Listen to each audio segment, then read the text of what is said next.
Ladies and gentlemen, boys and girls, welcome to the Music Lab podcast.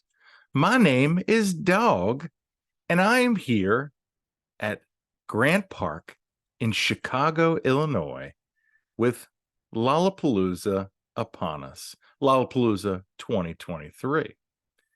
So, we're all about music exploration here, and that's why we do the bottom line on the bottom lines. It's a series that we've been doing highlighting those bands when you look at a music fest lineup that are at the bottom in the tiniest font. Bands that should be put on your fest schedule or for you to listen to at home and hopefully enjoy as much as I do. Now, with this festival in particular, like Bonnaroo, if you're not able to attend the festival and you're a Hulu subscriber, you can watch a decent amount of the festival on two different channels on Hulu. So that starts as well on Thursday. So check either Hulu's schedule to find out, but there's some good bands on there. But unfortunately, none of the bands that we chose today are going to be on that live stream. So that is a little disappointing, but oh well. So let's give you a little bit of history about Lollapalooza if you're not familiar. So 32 years ago, on July 18th, 1991, Jane's Addiction and lead singer Perry Farrell decided to bring some friends with them on their final tour. And until 1998, the Traveling Music Festival brought different lineups each year.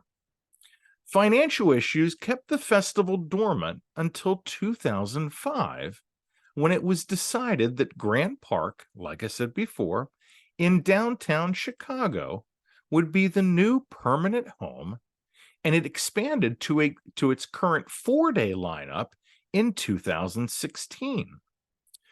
Lollapalooza is also a global festival now, as it expanded to Chile, Brazil, Europe, and India this year.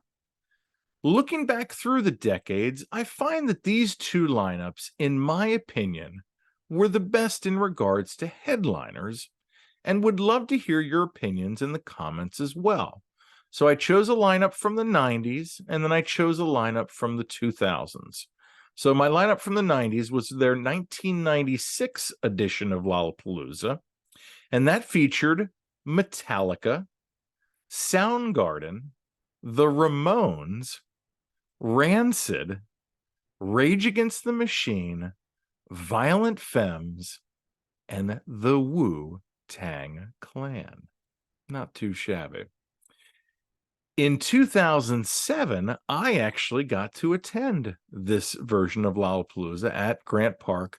Had an amazing time, loved the city of Chicago. And the lineup that I got to see that year was Muse, Pearl Jam, Daft Punk, Kings of Leon, the Black Keys, and LCD Sound System. So pretty good lineup as well. But in my opinion, the best lineup of the 2000s version of Lollapalooza happened in 2008, when one of my favorite bands, or my favorite band, Radiohead, headlined, as well as Rage Against the Machine, Kanye, the Black Keys, the Raconteurs, Wilco, and 9 Inch Nails. Wow. So on to this year's festival lineup. So let's talk about the headliners first. We've got on Thursday, Billie Eilish and Karol G. On Friday night, we have Kendrick Lamar and the 1975. Saturday, we have Odessa and Tomorrow Together, which apparently they are also called TXT, or yeah, I guess. And they are a South Korean K-pop band. So interesting to see that they are headlining. Sunday night, we have Red Hot Chili Peppers and Lana Del Rey to close it out.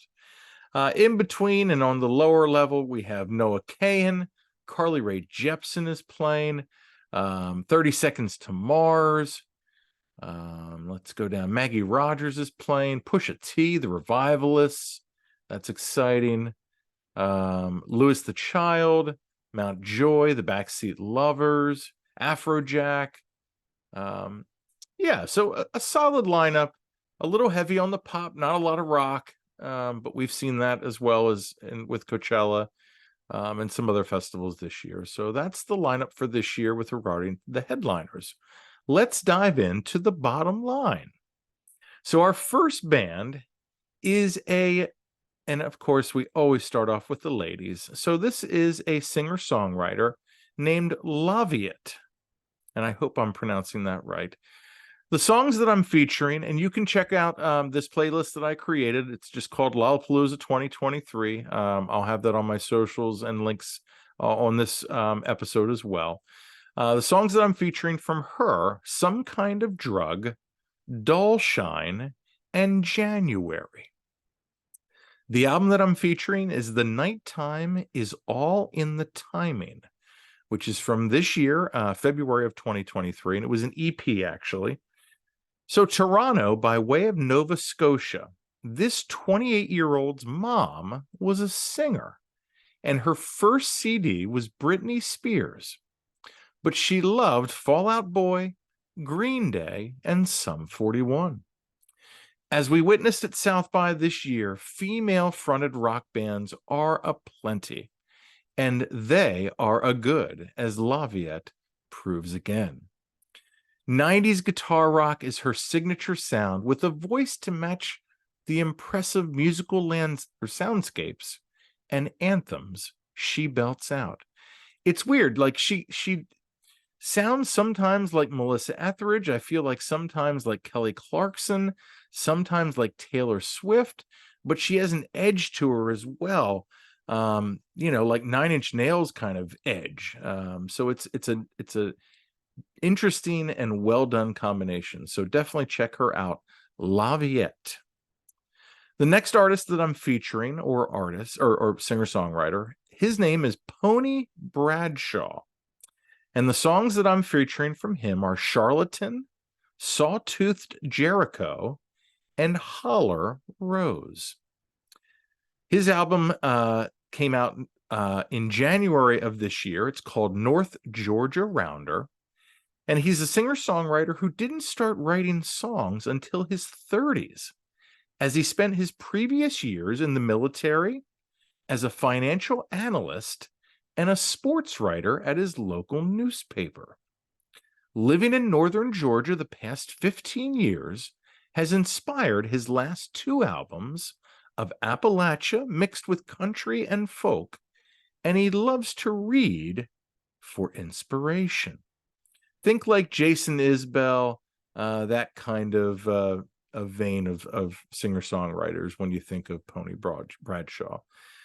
And then finally, I got to see these guys open up for Andy Frasco, and they definitely can throw a party. They are called Little Stranger, and their songs that I'm featuring are Sing It High, Augustina, and Coffee and a Joint. Their album is Trip Around Saturn, and that came out last year in 2022. And you know what? Their intelligent lyrics, their offbeat humor, and beats that make you bob your head.